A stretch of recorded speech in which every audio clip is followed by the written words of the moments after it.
Não tem água suficiente para ter outro dilúvio. E naquela época, também, se fosse para ter um dilúvio, com a água que somente tinha na terra, não era suficiente para ter o dilúvio. Então o que aconteceu aí? Aqui está a terra, aqui a água e aqui a terra. Aí acontece três coisas. Os abismos, eles se fendem e abrem. O que é os abismos? A terra aqui, ó, ela tem um núcleo de fogo. A saída dos gases desse fogo são os vulcões que a terra tem. E além disso, ela tem também os lençóis freáticos, que debaixo da terra tem água. Então aqui, ó, tem uma camada de água. E até então não tinha chovido sobre a terra. Aí o texto vai dizer que os abismos se fenderam, ou seja, os lençóis freáticos, eles abriram e a água... Sabe quando alguém fura um poço artesiano, que a água jorra? Isso aconteceu. Os abismos, os lençóis freáticos, eles abriram e a água saiu. Aqui no espaço,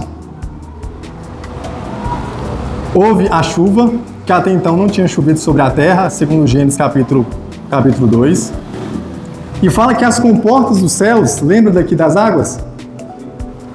Fala que as comportas dos céus se abriram. A terra está aqui e a expansão é o limite do que você enxerga. Exatamente, a atmosfera. As comportas do céu se abriram. Eu vou colocar aqui uma porta aqui. Aí os irmãos pensam aí, tem que ter muita fé para acreditar nisso, correto? Que as comportas do céu se abriram, houve chuva e os abismos se fenderam, correto?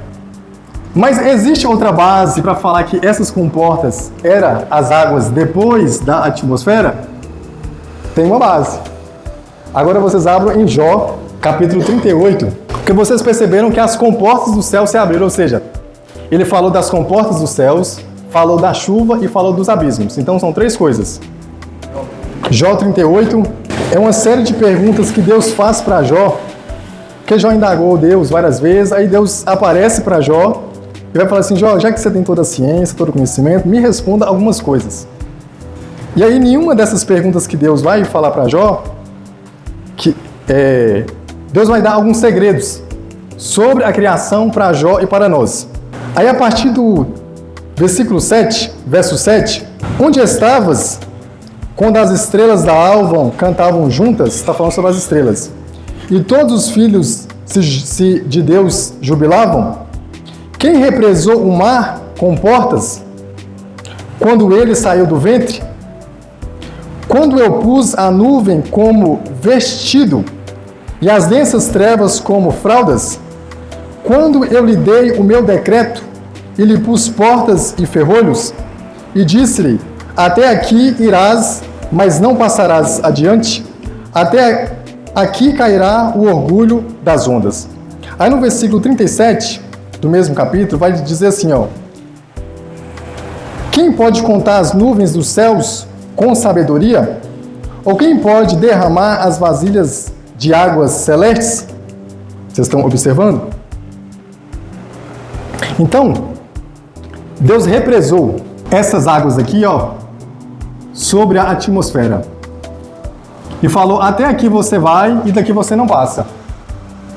Essas nuvens que o texto está dizendo, não é essas nuvens aqui. É as nuvens lá de Isaías capítulo 14, que Satanás vai dizer assim, ó, subirei no mais altos céus, onde Deus habita, nas mais altas nuvens e colocarei o meu trono. Então nesse desenho que eu fiz aqui tem nuvens. Quando a Bíblia fala que Cristo virá com as nuvens, ele não está dizendo sobre essas nuvens aqui. Ele está falando que ele virá com as nuvens, são essas nuvens aqui. Vocês estão entendendo? Essas nuvens aqui da eternidade. Aquela nuvem que estava sobre Israel de dia por causa do calor e de noite por causa do frio, não é nuvem comum que a gente vê hoje. São nuvens sobrenaturais. E aí o texto está dizendo que o quê? Que há as águas, que ele chama de mar. Essas águas têm comportas Ou seja, ela tem um limite. E Deus não permite que elas invadem a terra. Sim. Por que é comparado à glória de Deus? Porque até elas também estão aqui, diante da glória de Deus. E algo tão interessante também, que tem um texto lá em Deuteronômio, que quando Josué pega a lei e fala sobre as bênçãos e maldições, ele pega uma pedra, e fala assim, ó, eis que essa pedra é testemunha de que eu coloquei diante de vocês a bênção e a maldição. Outro texto ele vai falar, eis que eu coloco diante de vocês a bênção, a maldição, a vida e a morte, e coloco como testemunha os céus e a terra. Ou seja, tudo que é criado aqui, ó, seja um animal, uma árvore, uma nuvem, tudo isso glorifica a Deus. Todas essas coisas glorificam a Deus. Então a gente já viu isso, certo? Esse é o segundo desenho. No terceiro desenho, que eu vou falar agora sobre os continentes. Porque se para Jesus vir com elas, então, tipo assim, ele vem com algo sobrenatural, né? Então, tipo assim, então ele vai mostrar ali a majestade e o poder, né? Sim. Então, assim, o que seria esses números? Se me dá meu espaldo. Eu vou te dar um texto aqui. Abra aí Daniel, capítulo 7, 13 e 14. Acompanhe, ó. Eu estava olhando nas minhas visões noturnas, Daniel dizendo, e eis que vinha nas nuvens do céu um como o filho do homem, que dirigiu-se ao ancião de dias e o fizeram chegar até ele. E foi-lhe dado domínio e glória, reino, para que todos os povos, nações e línguas lhe servissem. E o seu domínio é um domínio eterno, que não perecerá, e o seu reino não jamais será destruído. Agora vocês abram Atos capítulo 1, livro de Atos capítulo 1, que é o mesmo texto, porém uma visão de cima para baixo e outra visão de baixo para cima. Atos capítulo 1, a gente vai ler o versículo 9, 10 e 11. Tendo dito essas coisas, Jesus, ele foi arrebatado às alturas, e uma nuvem o recebeu, encobrindo-o dos seus olhos. E estando eles com os olhos fitos no céu, enquanto Jesus subia, eis que 2 varões apareceram vestidos de branco junto deles, os quais lhe disseram, varões galileus, por que estáis olhando assim para o céu? Esse mesmo Jesus que dentre vós foi arrebatado para o céu, do mesmo modo há de retornar, assim como para o céu o viste subir. Então qual que é a visão aí que está tendo? Daniel aqui, ó. Daniel está tendo uma visão. Então ele está lá no trono de Deus. Vou colocar aqui o trono. Aí ele lá no trono, ele vê alguém, como o filho do homem, chegando lá. E esse filho do homem, vou colocar um homem aqui, ele está vindo com as nuvens. Então Daniel está aqui no trono e ele está tendo uma visão de cima para baixo. Alguém como o filho do homem chegando. E aí foi dado domínio, reino, o seu reino será eterno. De quem que Daniel está falando? Jesus. Calma. Aí aqui embaixo, parece 2 varões. Né? E aí Jesus subiu o quê? Com as nuvens, não foi?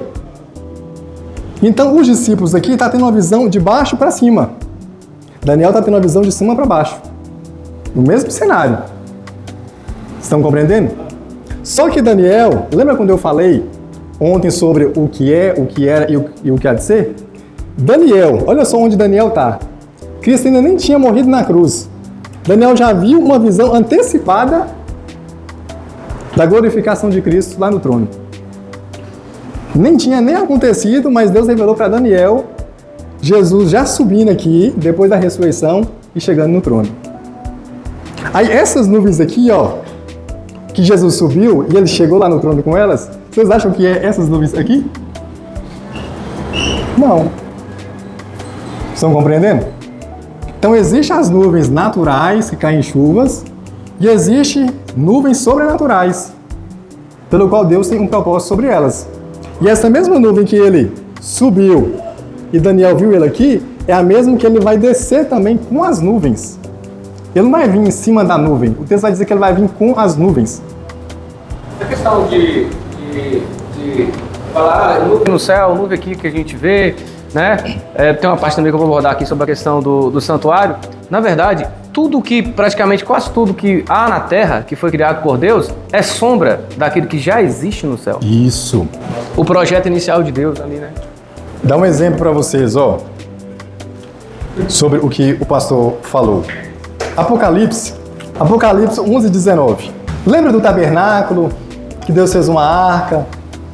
Essa arca simbolizava a presença dele. Essa arca desapareceu e tem gente até hoje procurando essa arca. Não tem? Olha o texto. Apocalipse 11:19. Abriu-se o santuário de Deus que está na onde? No céu. E no seu santuário foi vista a arca do seu pacto.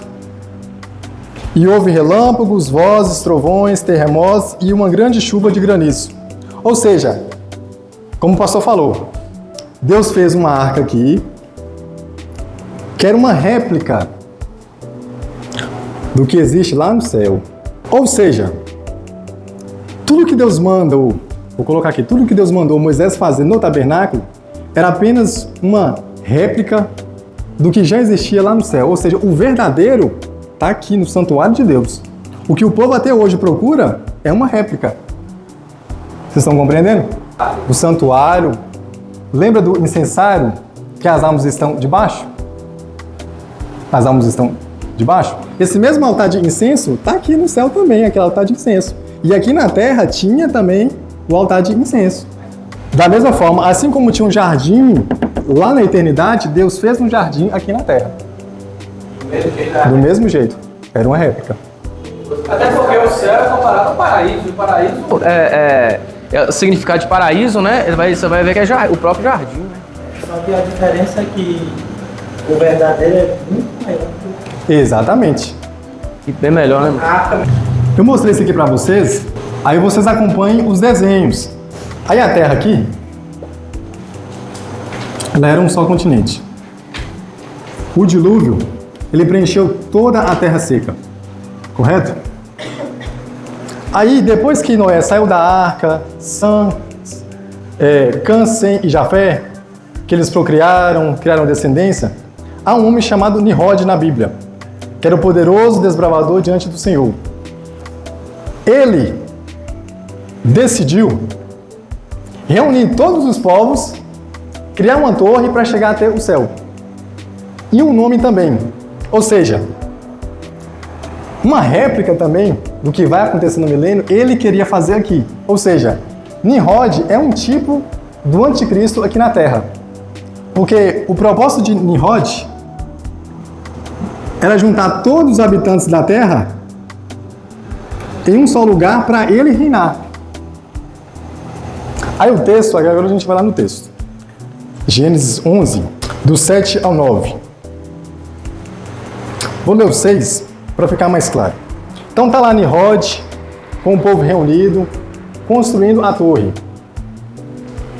Vocês já pararam para pensar por que na Amazonas tem pirâmide, na Índia tem pirâmide, na China tem pirâmide?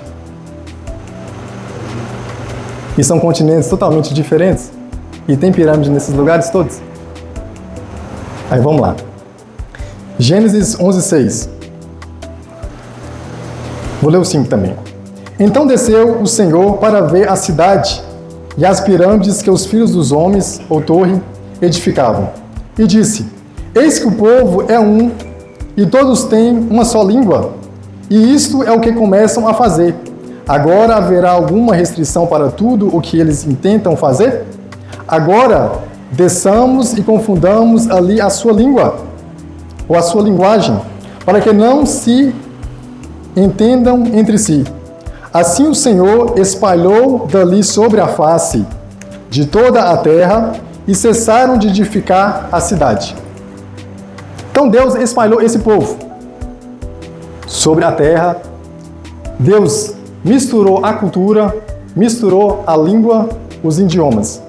E aí nessa época aqui, houve um terremoto. E nessa época aqui, de Nimrod, que houve um terremoto, uma pessoa nasceu nessa época. E aí, em homenagem a esse terremoto, alguém colocou o nome do seu filho, que significa terras divididas. Aí vocês vão abrir agora Gênesis 10, 25. Esse homem que nasceu, ele é descendente de Sem. Aí eu vou ler o 24 e o 25, ó. Afaxade gerou a Selá, e Selá gerou a Eber. E Eber nasceram 2 filhos. O nome de um foi Peleg, que significa divisão, porque nos seus dias foi dividida a terra. E o nome do seu irmão foi Joquitã. Então, nesse tempo aqui, houve um terremoto. E aí, quando a Bíblia fala que as terras foram divididas, não foi que cada um ficou com um lote aqui, outro lote aqui, outro lote aqui. Está dizendo que a terra aqui, ó, ela foi dividida. Estão entendendo? E aí, nessa divisão das terras, hoje nós temos os 5 continentes. Estão compreendendo? Então, observa, o propósito de Deus primário era isso daqui. Só que houve um homem que tentou usurpar um plano de Deus, que era o milênio, e Deus decidiu dividir os continentes. Aí vamos lá, vou correr um pouco aqui. E aí essa terra, o apóstolo Paulo vai dizer na carta aos Romanos, que ela está escravizada. Romanos capítulo 8, do 19 ao 22. Vou ler. Porque o anelo expectante da criação aguarda a manifestação plena dos filhos de Deus. Porque sabemos que a criação, isso aqui, ficou sujeita à vaidade, não por sua própria vontade, mas por causa daquele que a sujeitou. Na esperança de que também a própria criação será libertada do poder que a escraviza na corrupção, para a liberdade gloriosa dos filhos de Deus. Então, a terra, vou ler mais um versículo aqui, porque sabemos que toda a criação geme continuamente e suporta as angústias das dores de parto até agora. E não somente ela, mas também nós mesmos que temos as premissas do Espírito, igualmente gememos aguardando a adoção, isto é, a redenção do nosso corpo. Então, assim como nós gememos em nós mesmos, aguardando a adoção do nosso corpo, que é a glorificação, a mesma criação aguarda esse momento também, dela ser libertada e ela voltar ao seu sentido original. Então, na grande tribulação, Deus vai tratar com Israel, com as nações e também com a terra. Vocês estão entendendo? E aí, 2 textos que eu vou mostrar para os irmãos. O primeiro é 2 Pedro, capítulo 3. Outro aí, abre para mim, por gentileza, Apocalipse 8, 6 ao 11. Apocalipse 6, 8, do 6 ao 11. Que se os irmãos pegarem 6, do 8 ao 11. Se os irmãos pegarem 2 Pedro, capítulo 3, do 8 até o 15, e comparar com Apocalipse 6, do 8 ao 11, vocês vão ver que tem semelhança. Mas aí, 2 Pedro, capítulo 3, versículo 7, eu vou ler e depois Davidson lê o de Apocalipse. Mas os céus e a terra atuais são reservados, pela mesma palavra, como um tesouro para o fogo, até o dia do juízo e da perdição dos homens ímpios. Capítulo 8, 6 a 11. Então, os 7 anjos que tinham as 7 trombetas prepararam-se para tocar. O primeiro anjo tocou a trombeta e houve saraiva de fogo, e mistura com sangue, e foram atiradas da terra. Foi então queimada a terça parte da terra e das árvores, também toda a erva verde. O segundo anjo tocou a trombeta e uma como que grande montanha ardente em chamas foi atirada ao mar, cuja terça parte se tornou em sangue. E morreu a terça parte da criação que tinha vida existente no mar, e foi destruída a terça parte das aberrações. Isso, tá bom. Vocês lembram que ontem o pastor falou que todo o texto, ele deve ser visto literal, depois simbólico. Então vamos lá. O texto de 2 Pedro, capítulo 3, vai falar que a criação, a terra que a gente tem hoje, ela está reservada como um tesouro para o fogo. Então, assim como as nossas obras que eu mostrei aqui vai passar pelo fogo, uma parte da terra, segundo o texto, também passará pelo fogo. O texto que Davidson leu disse que um anjo aqui no céu pegou um incenso, né, pegou uma taça, e aí nessa taça tinha fogo e sangue. E aí ele derramou na terra. E aí a terça parte, o que é a terça parte? É de 3 partes, 1. Então a terça parte da terra foi atingida. E aí, vou colocar aqui, o mar da terra, no texto aí, ele foi atingido, os rios foram atingidos, as árvores foram atingidas. Vocês observaram isso? Então, na grande tribulação, Deus está também, eu vou colocar essa palavra, mas talvez não esteja correta, redimindo também a terra, através do juízo. Então, na grande tribulação, a terra vai passar por um processo para que ela venha a ser atualizada no que ela era antes. Estão observando? E aí, abra por gentileza aí, Apocalipse capítulo 20, versículo 9. Olha aí, 29, ó. Subiram por toda a largura da terra e cercaram o acampamento dos santos e a cidade querida, mas desceu fogo dos céus, do Deus dos céus e os devorou. Quem está subindo por toda a largura da terra são as nações com Satanás. Então o texto está mostrando que a terra tem uma largura. Não dá para eles subirem aqui sobre a largura da terra, ela estando dividida. A terra precisa estar dessa forma para que as nações venham aqui, ó, e cercam o acampamento, que o acampamento vai estar aqui. Correto? Aí tem um texto aí também em Apocalipse sobre um grande terremoto. Apocalipse capítulo 16, versículo 18. E houve relâmpagos, e os trovões retumbavam, e ouviu-se o som de um grande e forte terremoto, o qual nunca houve desde que os filhos dos homens estão sobre a terra. Então, na grande tribulação, vai haver um terremoto. E aí, essas placas aqui tectônicas vão se juntar novamente para formar isso daqui. Estão compreendendo?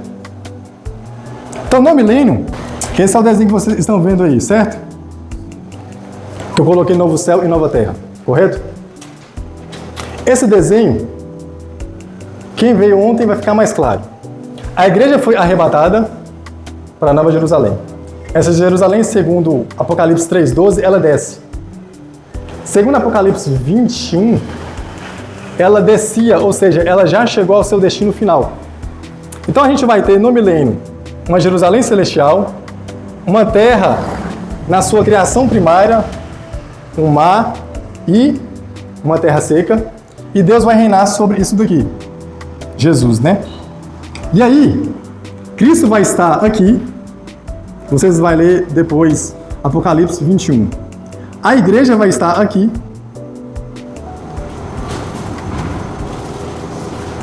E Israel e as nações vão estar aqui. Aí eu quero agora que vocês comparem. Você já está em Apocalipse? A gente leu Apocalipse 21, 1, correto? E 21, 5. Agora eu quero que os irmãos abram Isaías 60, versículo 7. Outro vai abrir em Isaías também, 24, versículos 15 e 16. Todas as ovelhas de Quedar se reunirão junto a ti, servirão os carneiros de Nebaiote. Para o meu agrado subirão ao meu altar, e eu tornarei mais gloriosa a casa da minha glória. 24. 15 e 16. Pode ler. Por isso glorificai ao Senhor no Oriente e nas terras do mar, ao nome do Senhor Deus de Israel. Dos confins da terra ouvi-vos cantar, glória ao justo, mas eu digo, os pérfidos tratam perfidamente, sim, os pérfidos tratam muito perfidamente. Lê o 67 novamente, pastor. 7? Isso. O 70 verso 7. E pode ler do 1 ao 7. Do 1 ao 7. Desponte e resplandece, porque vem a tua luz, e a glória do Senhor nasce sobre ti. Porque eis que as trevas cobrem a terra e a escuridão os povos, mas sobre ti resplandece o Senhor, e a sua glória se vê sobre ti. As nações se encaminham para a tua luz e os reis para o esplendor que te nasceu. Levanta em redor os teus olhos e vê. Todos estes se ajuntam e vêm ter contigo. Teus filhos chegam de longe, tuas filhas são trazidas nos braços. Então os verás e serás radiante de alegria. Teu coração estremecerá e se dilatará de júbilo, porque a abundância do mar se tornará a ti, e as riquezas das nações virão a ter contigo.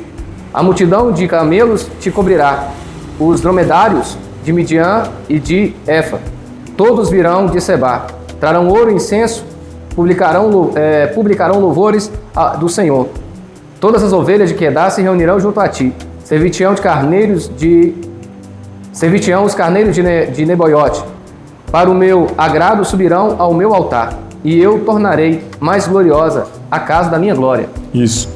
Então, o capítulo 60, o capítulo 24, e aí dos 60, 62, 61 também, o 3, o 4 e o 5, todos estão falando do milênio profeticamente. E aí, em Isaías 65, os que os irmãos leram, é o que está acontecendo. Israel vai estar aqui, no templo, na Jerusalém terrena, e aí as nações que povoarem a terra, elas vão abençoar Israel, no sentido de que trazer o que elas têm de melhor à nação santa que é Israel. E aí em Isaías 65, agora eu quero que vocês abram, 17,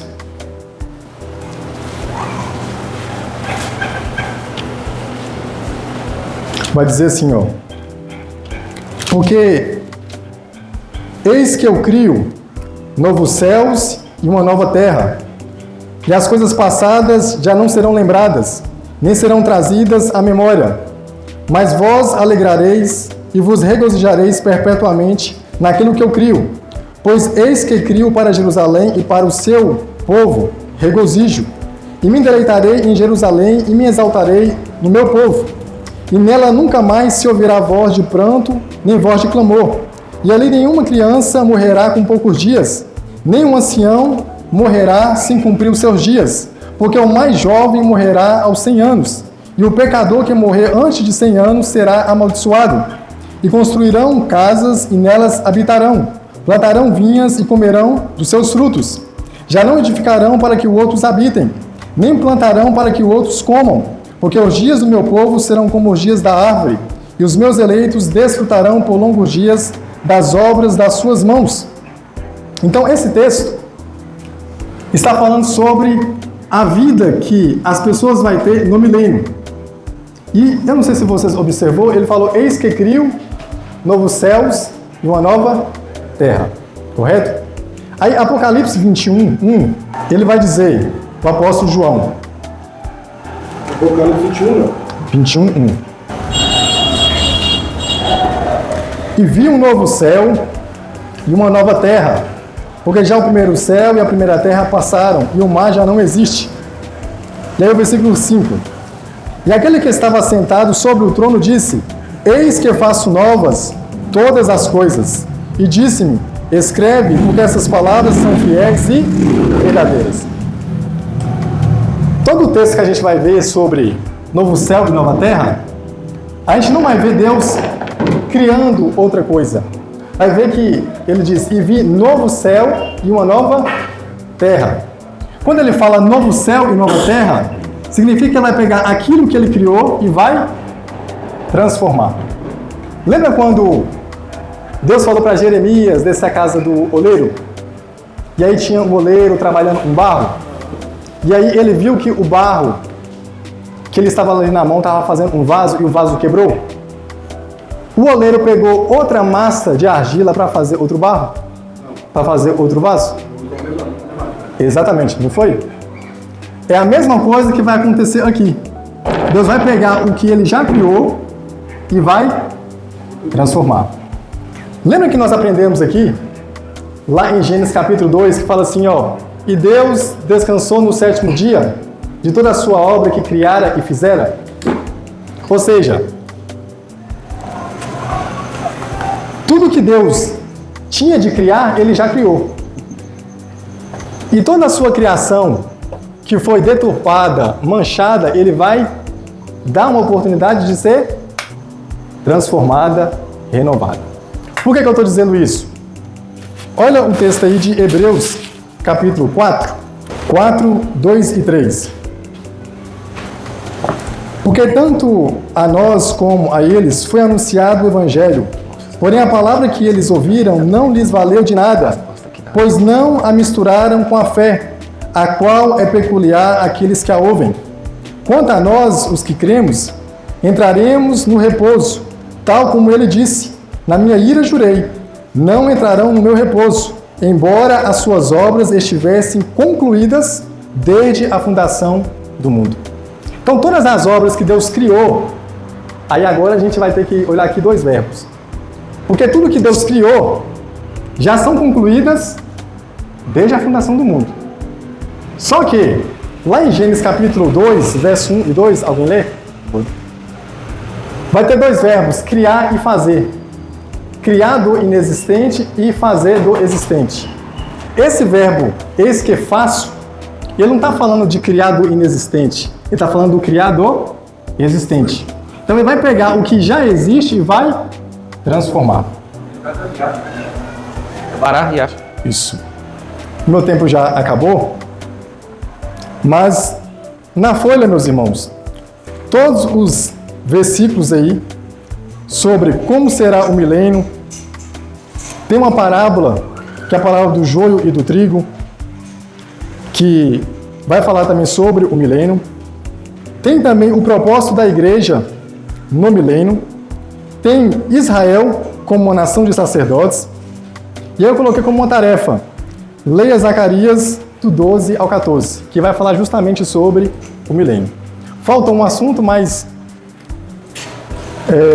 não dá pra gente falar de tudo, né, pastor? Que falta um assunto que é sobre o trono branco, certo? Eu deixei as referências aí na primeira folha, que é a última frase aí, o trono branco. Então, todas as referências sobre o trono branco, vocês vão encontrar aí e vocês leem, tá bom? A gente vai ter agora uma pausa e logo após o pastor dará a continuidade.